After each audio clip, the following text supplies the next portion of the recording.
Paz, irmãos. Vamos abrir as Bíblias em Provérbios 1, capítulo 1, versículo 8 e 9.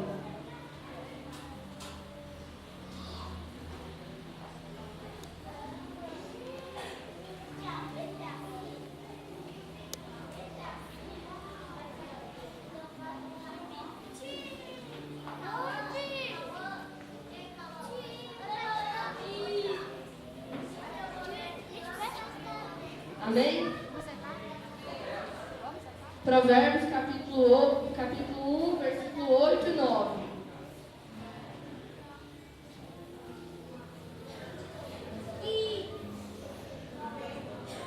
Amém? Versículo 8. Meu filho, escute o que seu pai ensina e preste atenção do que sua mãe diz. O ensinamento deles vão aperfeiçoar o seu caráter, assim como um belo turbante ou um colar melhoram a sua aparência. Esse versículo, irmãos, deixa claro que os filhos sábios ouvem o conselho dos pais, mas também deixa claro que os pais são os primeiros a darem exemplos para os filhos. Por isso, crianças, que às vezes os pais pegam o nosso pé, são chatos, mas é porque eles querem o nosso bem. Às vezes a gente não entende isso e vai pelo conselho dos amigos, sempre nos damos mal. Aí vem o arrependimento. Por que eu não ouvi meu pai?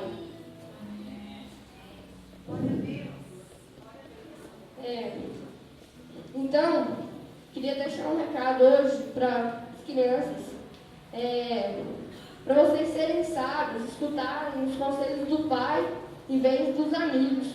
Porque aqui no versículo 9 fala que eles vão aperfeiçoar o seu caráter.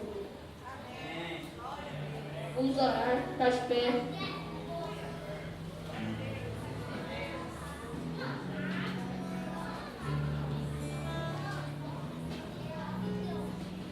Pai, muito obrigado por essa oportunidade, Senhor.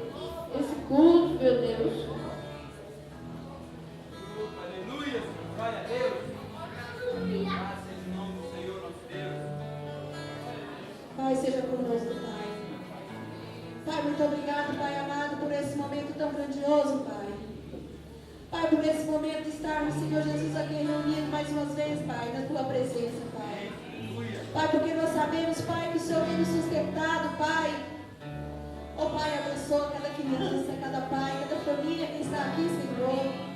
Porque eu sei, Pai amado, que não existe coincidência, Pai, a propósito do Senhor, porque elas estão aqui, Pai. Seja com cada uma, Pai. Seja com essas crianças, Pai. Abençoa, Eduardo. Abençoa, Pai. Porque o Senhor diz, Pai amado, deixai vir a mim todas as crianças, porque elas são puras de coração. Que sejamos hoje não crianças, puras de coração. Amém. Glória a Deus.